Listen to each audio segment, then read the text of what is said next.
Alright, basically we're gonna start from the same spot as we left off with this katana.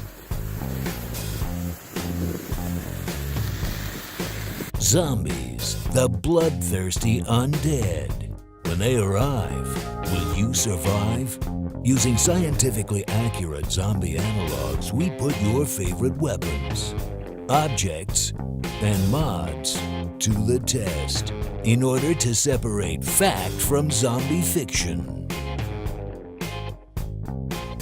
ZombieGoBoom. Kick undead ass.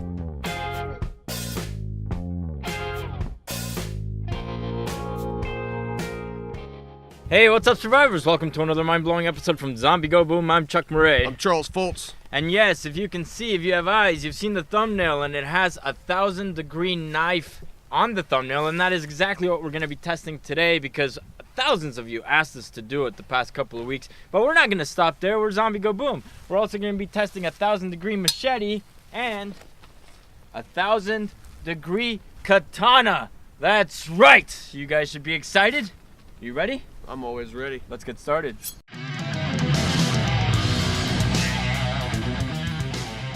Alright, so in the original source material, which is a few videos that actually went viral, which are all in the description below, this guy by the name of Mr. Gear heated up a knife using 3 torches to 1,000 degrees and then cut a bunch of stuff with it.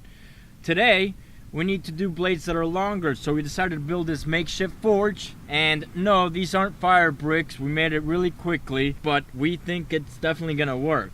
Alright, so real quick, the knife we have is a Pioneer Woman kitchen knife. It's actually ridiculously sharp. Best one we could find at the box store. We also have a Tramontina machete. Very nice, made in Brazil. And we have the Michon katana made by Bud K.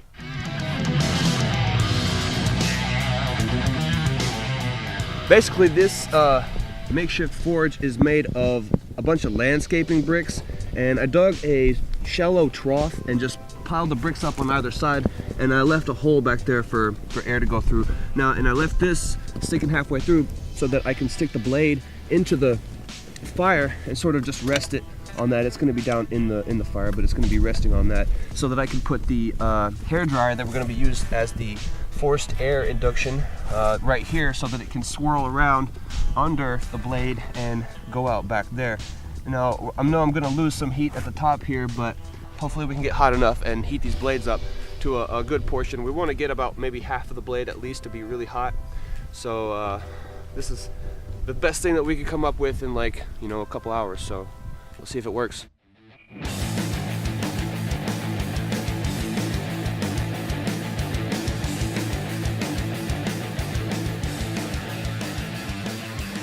Alright, basically I'm going to take this knife and I'm going to push it gently against the skull, and just with a little bit of pressure, and see how much just the heat can go into the skull.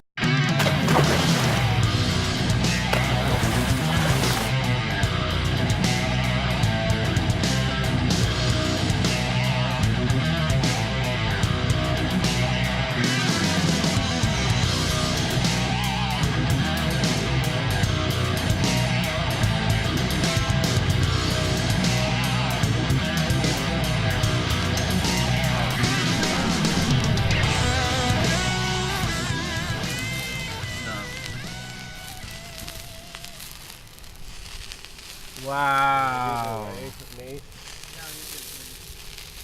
Wow.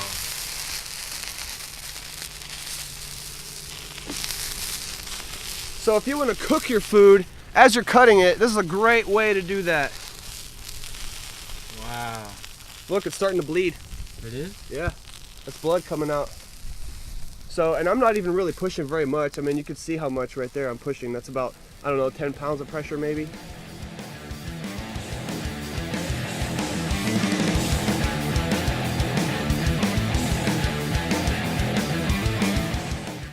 Alright, so that is a kill when it comes to our Tim heads, and our Tim heads are ridiculously accurate when it comes to slashes and when it comes to bludgeoning damage and even firearms, but this test is a little bit different. Bone is not made out of a plastic composite, and that's what we use. It's plastic and wood fiber composite.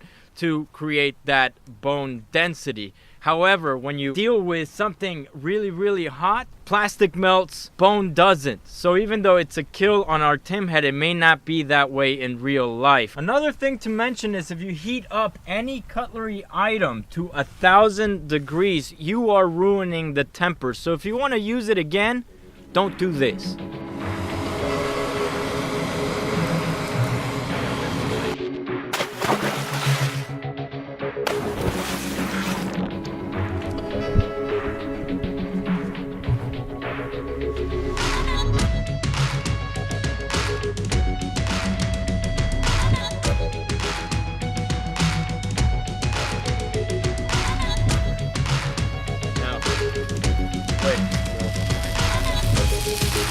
Oh my God.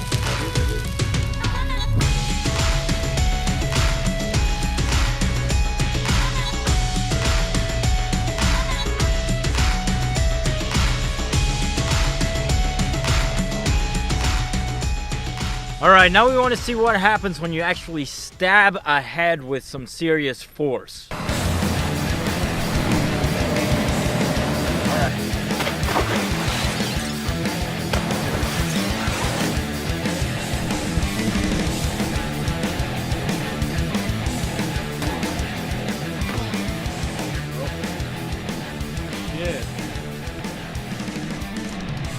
That's why that will never work.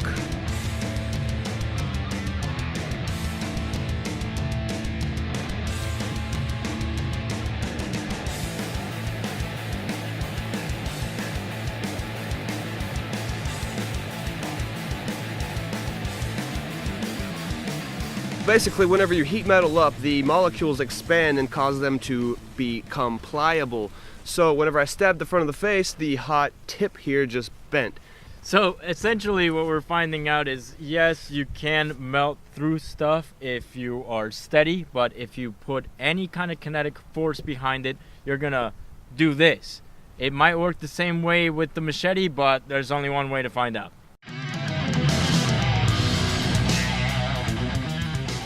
Alright, so for the sake of scientific control, we're gonna do two things. We're gonna have Charles snap cut Tim on this side of his head with the blade like that. And then we're gonna have him do the same thing on the other side with the blade heated to 1,000 degrees.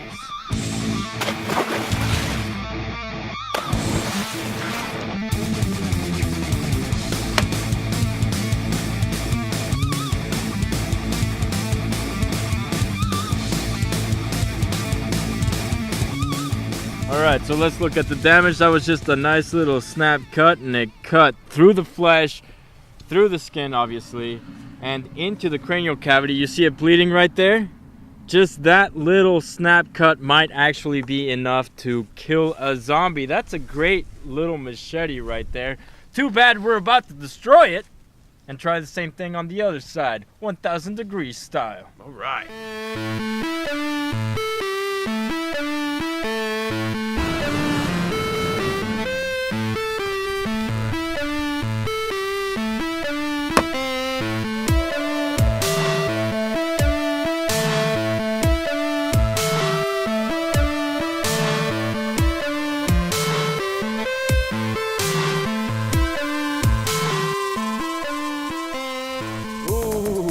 That shit. Is it bent? Yeah, dude, look at it. Oh man. That's definitely messed up. What did it do? Not as much damage as the other side. No, not at all. It went through the flesh and the skin, and it cut through a little bit of the bone, but it did not have enough penetration to get into the cranial cavity. So heated to 1,000 degrees is actually worse if you're actually striking, because all of that kinetic energy goes back into the malleable steel and distorts it. So the only way to make this weapon work, with our heads at least, is to hold the hot weapon to it and just push it. So what we're going to be doing next is we're going to be heating up that Michonne katana. We're going to be putting it on the neck and just pushing it across to see if we can do 1,000 degree katana push decapitation. Say that 10 times fast.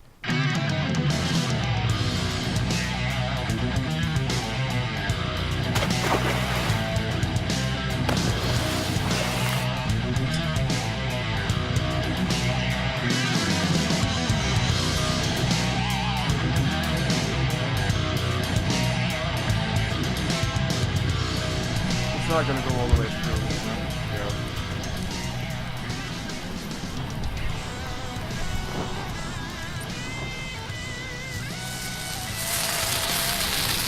Wow. Blood's coming out. Really? Yep. Oh, hell yeah.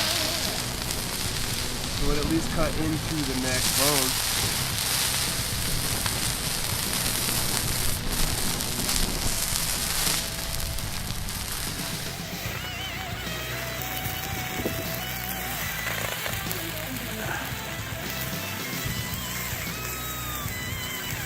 Don't breathe this.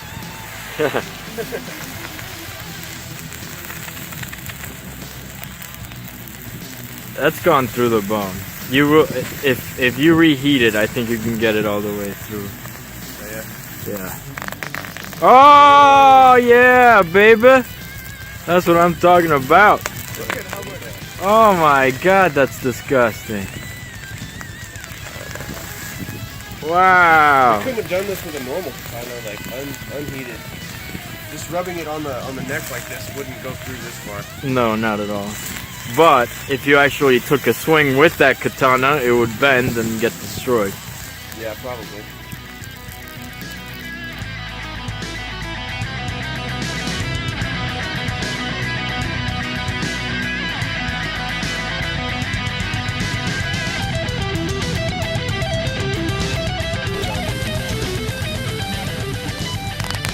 Oh yeah, baby.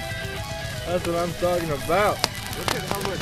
Oh my God, that's disgusting. And that is how Chuck got cancer.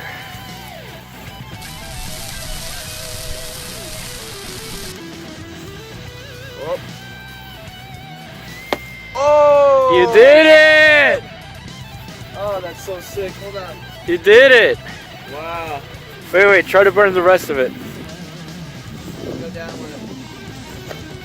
Wow. Yeah! Oh my God, it's smoking.